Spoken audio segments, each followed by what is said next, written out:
Oke guys, welcome back to Daily Charting with Toshi, di mana kita akan daily chart your favorite cryptocurrencies. Oke, dan sekarang kita masuk ke DJWT sesi pertama di mana kita akan membahas mengenai Bitcoin dan Ethereum. Sorry untuk hari ini akan sedikit lebih telat karena videonya tadi gue udah rekam dan corrupted, jadi harus dibikin ulang ya.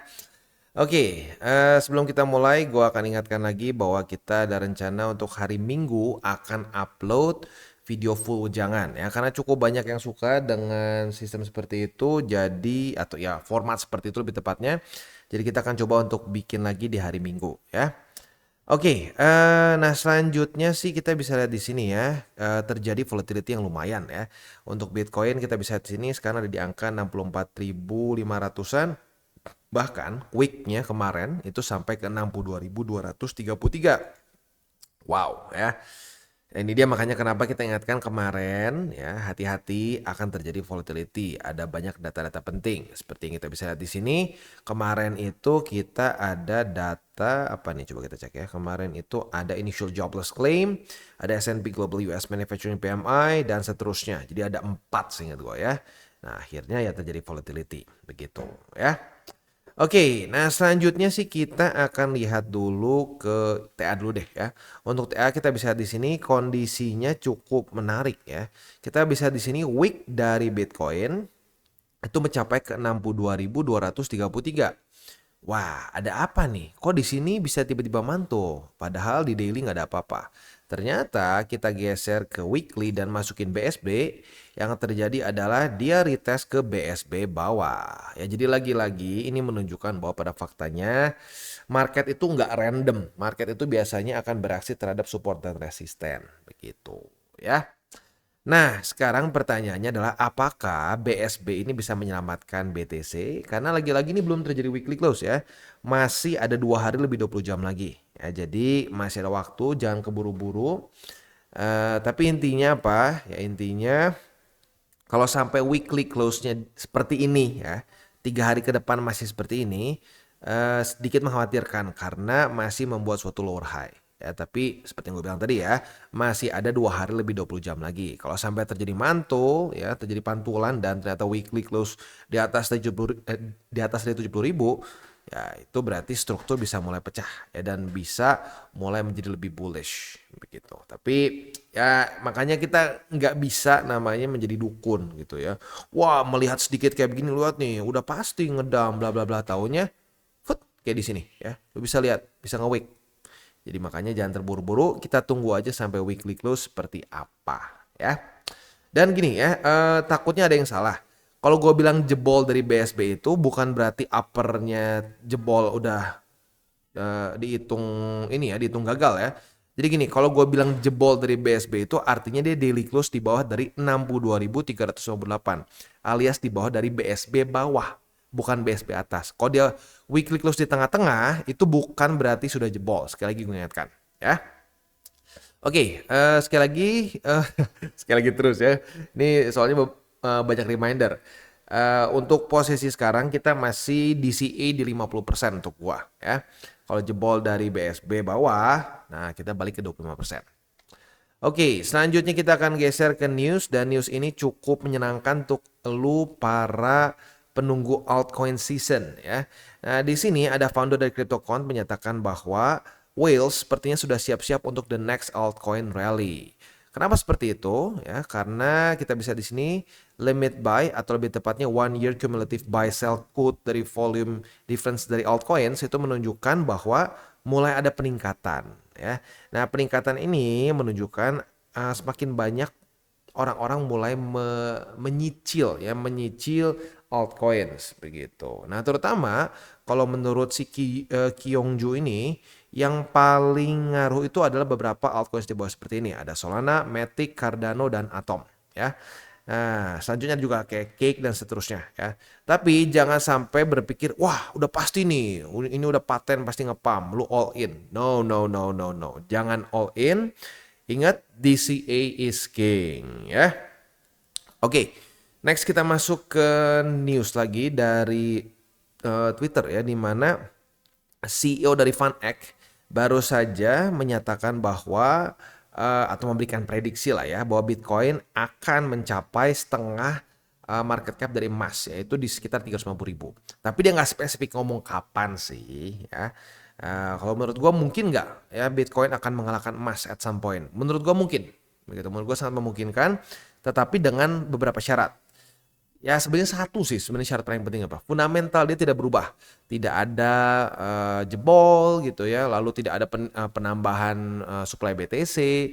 Yang penting kalau fundamental tidak berubah, menurut gua sangat memungkinkan untuk bukan cuma setengah dari market cap emas, tapi bisa juga bersaing dengan ya market cap emas in general gitu menurut gua ya.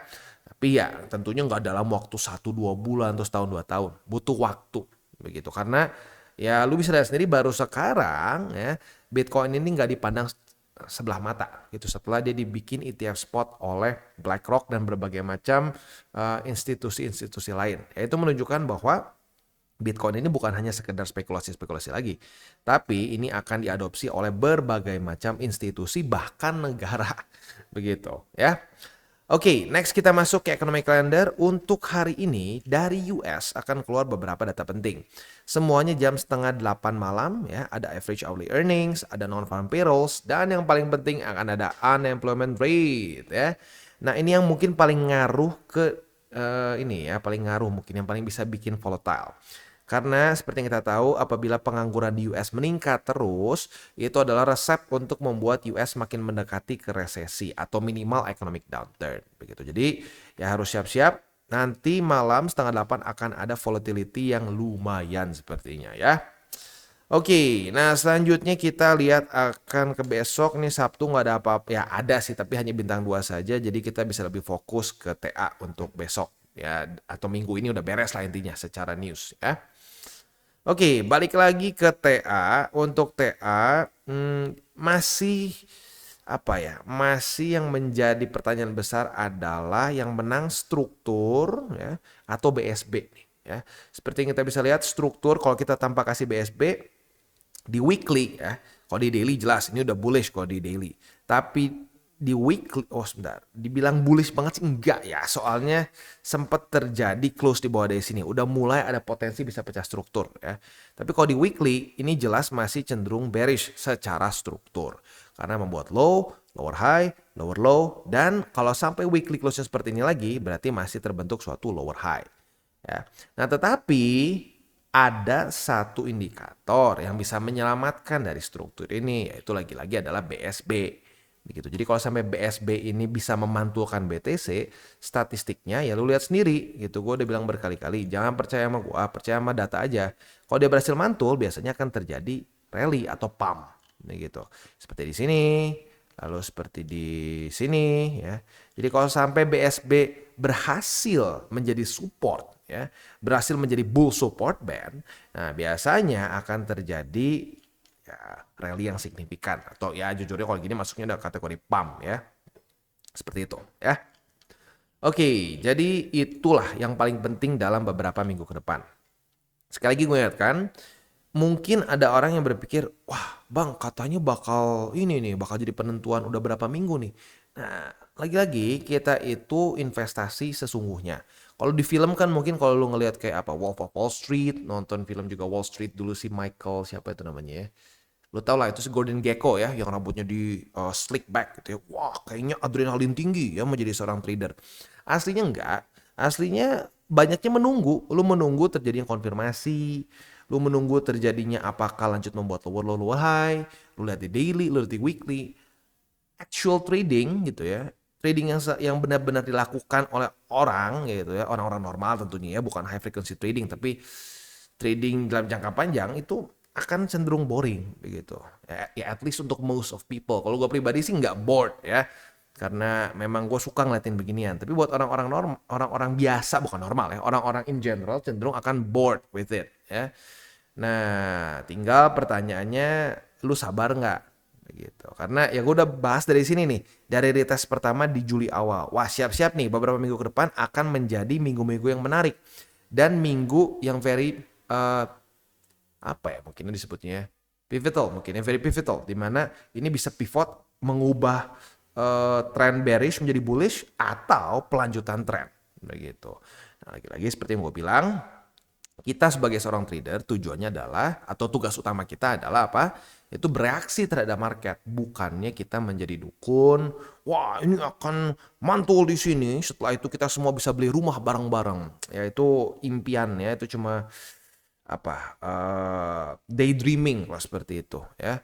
Kalau kita benar-benar pengen profit di market, kita harus selalu menyiapkan potensi dua arah, bullish maupun bearishnya ya. Dan sekali lagi, kenapa gua naik 50%? Karena statistik yang tadi gua udah bilang, kita ada possibility bisa mantul. Maka dari itu risk reward ratio-nya meningkat saat dia reclaim. Ya gitu. Ini untuk yang kelima kali kayaknya gua bahas ya. Jadi coba kalau bisa coba dicerna dengan baik ya. Weekly close di atas, kalau terjadi pantulan, artinya apa? Risk reward ratio kita untuk mendapatkan profit lebih besar dibandingkan kalau dia jebol. Maka dari itu, kalau sampai dia jebol jadi turun lagi 25% gitu. Tapi kalau dia berhasil mantul ya tetap kita hold 50%. Ini all time high bisa meningkat ke 75% bahkan sampai 100%. Lagi-lagi itu kita akan update later saat sudah terjadi konfirmasi begitu ya. Oke. Jadi kurang lebih seperti itu gambarannya untuk makronya ya. Sekarang masuk dulu wejangan karena ada yang cukup banyak yang suka dengan wejangan ya. Wejangan itu sebenarnya kayak sebetulnya kayak mindset sebenarnya kalau kita mau ngomong ya. Jadi ini mindset untuk para newbies ya.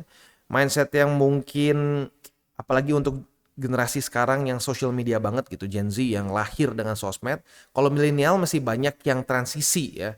Mereka ada pre-sosmed gitu ya, di mana mereka childhoodnya mungkin sempat lumayan lama nggak ada social media begitu ya. Mungkin tipe-tipe yang sosmed pertama mereka tuh adalah MySpace, Friendster, terus pakai Yahoo Messenger. Nah itu mungkin tipe-tipe anak-anak transisi. Nah tipe-tipe anak transisi mungkin sudah ya by the time sudah ada IG tuh mereka sudah lumayan besar. Nah untuk Gen Z mereka lahir langsung udah ada berbagai macam sosmed ya. Nah, sosmed ini seringkali jadi racun untuk otak kita, apalagi kalau kita dari kecil tereksposnya, ya. Wah, jadi ngelihat orang ngeflex-flex, ngelihat apa semua orang, wah kayaknya asik banget. Dan yang even worse adalah ya itu, kadang-kadang influencer, ya kripto, saham atau apapun yang deterministik. Orang tuh suka tertarik dengan orang-orang yang terdengar meyakinkan dan seperti tahu ke depannya mau seperti apa. Tapi kalau lo perhatiin ya, orang-orang yang bilang pasti begini, pasti begitu, ujung-ujungnya lebih sering boncos. Lu ingat waktu all time high sebelum halving, apa yang dikatakan oleh orang-orang yang deterministik itu? Wah, ini belum halving aja udah nih all time high. Lihat nih ya, abis halving 100.000. Pasti. Ternyata apa yang terjadi? Boom. Ya. Nah, jadi lagi-lagi ini satu mindset atau satu wejangan yang gue harus ingatkan untuk para newbies ya, apalagi Gen Z yang lebih suka mencari informasi itu benar-benar cuma pure di sosmed. Nah, jangan percaya sama orang yang deterministik ya. Jangan percaya sama orang-orang yang berkata pasti ini, pasti itu. Kalau dia benar, itu dia hoki karena nggak ada yang pasti ya. Kalau dia salah, tinggal nggak usah bikin konten berapa lama, nanti bikin lagi yang lain berbeda begitu. Itu terlalu sering terjadi. Jadi ingat ya, jangan percaya sama false prophet, jangan percaya sama nabi palsu. Begitu. Kita tidak ada yang tahu market mau kemana. Ya, kita hanya bisa bereaksi terhadap market. Makanya sekali lagi, gua akan ingatkan kita itu harus selalu punya dua skenario. Kalau cuma punya satu, itu suicide menurut gua. Ya. Oke, jadi kurang lebih seperti itu gambarannya. Selanjutnya kita akan masuk ke buy limit. Tetapi sebelum kita masuk ke buy limit, seperti biasa gue akan disclaimer dulu bahwa semua konten dari TCI bukanlah financial advice. Ini semua bentuknya adalah edukasi. Lalu bagaimana cara untuk mendukung TCI? Ada banyak caranya. Lu bisa like our video, bisa share our video, atau juga bisa menggunakan link referral kita di bawah. Nah sekarang kita akan dengar dulu pesan-pesan dari sponsor kita pada hari ini. Oke, today's video is brought to you by CoinX. Dan CoinX sedang ada event baru, yaitu mulung bareng CoinX, di mana lo bisa pilih tim lo dan menangkan hadiah lebih dari 250 juta rupiah ya. Nah tentunya pilih timnya jangan lupa untuk pilih TCI karena ini sistemnya adalah tim ya. Sekali lagi dari tanggal 16 Juli sampai tanggal 4 Agustus. Caranya seperti apa? Atau lebih tepatnya kita bisa mendapatkan apa aja? Yang pertama ada mulung prize pool pertama, di mana kita bisa mendapatkan 1.500 USDT yang dibagi rata untuk seluruh valid member yang trading 10 USD. Untuk yang keduanya, itu 2.000 USDT akan dibagikan secara rata untuk seluruh valid member yang trading 10.000 USD. Yang ketiga akan ada random prize pool, 20 merchandise box, dan yang keempat ada hadiah tim rank berdasarkan jumlah anggota tim yang trading 10 USD. Jadi lo bisa lihat di sini, bisa di post ya semuanya. Ada berbagai macam yang kita bisa dapatkan di sini ya. Caranya seperti apa? Lo isi email lo, username atau nama panggung, dan pilih tim lo. Jangan lupa untuk memilih TCI ya. Oke, jadi kurang lebih seperti itu untuk event mulung bareng dari CoinX. Buat lo yang pengen ikutan, bisa nanti klik di link description di bawah ya. Dan buat lo yang belum punya akun di CoinX, bisa pertimbangkan untuk menggunakan link referral kita di bawah dan mulai trade di CoinX. Dan kita masuk dulu ke Bitcoin. Untuk Bitcoin kita bisa di sini ya. Posisi spotnya harusnya udah dapat semua sih ya. Di 64.000 dapat, 63.131 atau MA50 dapat, BSP juga dapat. Mungkin sekarang yang tinggal tersisa adalah MA200 dan 60.809. Itu untuk posisi spotnya. Untuk posisi futures kita sudah dapat posisi long karena sudah terjadi retest 1, retest 2 di 64.000 ya sebagai support. Nah, untuk posisi long kita ini target TP-nya di angka 65.000 ya. Itu setup untuk di BTC. Next kita masuk ke Ethereum. Untuk Ethereum sayangnya posisi long kita kena cut loss tapi nggak terlalu parah lah, minusnya nggak terlalu ekstrim di sini ya. Kalau dari MA200 ini berarti hanya ya minus 0,4%-an lah, kecil ya. Nah, tapi di waktu bersamaan hari ini juga terjadi posisi long lagi karena sudah terjadi retest 1, retest 2 di 3.156 sebagai support. Artinya kita punya posisi long lagi. Nah, posisi long kita ini target TP-nya di MA200 daily. Itu kurang lebih untuk posisi futures. Untuk posisi spotnya mungkin ini udah pada kena semua ya, tinggal tersisa di 3014 dan di 2920. Itu kurang lebih setup untuk hari ini ya. Selanjutnya kita akan masuk ke DCWT sesi kedua. Nah, buat lo yang punya pertanyaan-pertanyaan ya mengenai market, mengenai mindset, mengenai apapun yang berhubungan dengan kripto tentunya ya, jangan yang nggak nyambung ya. Boleh komen di sini ya, di DCWT sesi 1. Nanti di sesi kedua apabila cukup banyak bukan cukup banyak demandnya, tapi apabila pertanyaan itu cukup bagus, kita akan coba bahas di DCWT sesi kedua ya, itu supaya kita lebih ada engagement nih antara TCI dengan para subscriber ya, supaya lebih tahu nih apa permasalahan-permasalahan, apa saja kegalauan yang dirasakan oleh para subscriber dari TCI ya. Oke, kita tutup dengan 3 golden rules. Jangan pakai uang panas, jangan over leverage, dan berpikirlah jangka panjang. Plus gue nyaris lupa ya, nyaris banget lupa. Ingatkan lagi hari ini kita akan ada 3 data penting ya, 7:30. Jadi buat lo yang punya posisi futures, hati-hati dekat-dekat jam segini bisa pertimbangkan untuk tutup posisi dulu kalau belum kena target TP. Oke guys, jadi itu adalah akhir dari segmen DCWT kita pada hari ini. Dan jangan lupa bagi kalian yang merasakan manfaat dari segmen ini, jangan lupa untuk share ke teman-teman kalian. Dan apabila lu pengen mensupport channel kita, ya TCI, jangan lupa untuk menggunakan link referral kita di bawah. Nggak wajib ya, tetapi apabila lu menggunakan link referral kita di bawah, ada macam-macam ya, dari Bybit, Huobi, Maxi, toko kripto, dan banyak lagi ya. Ya, walaupun nggak wajib, tapi kalau menggunakan link referral kita, lu secara langsung membantu perkembangan dari TCI. Dan satu lagi, jangan lupa juga untuk join Telegram group kita, di mana kita bisa ngobrol-ngobrol santai mengenai dunia cryptocurrency secara 2 arah. So, jangan lupa untuk like, subscribe, click the bell icon, and see you on the next video.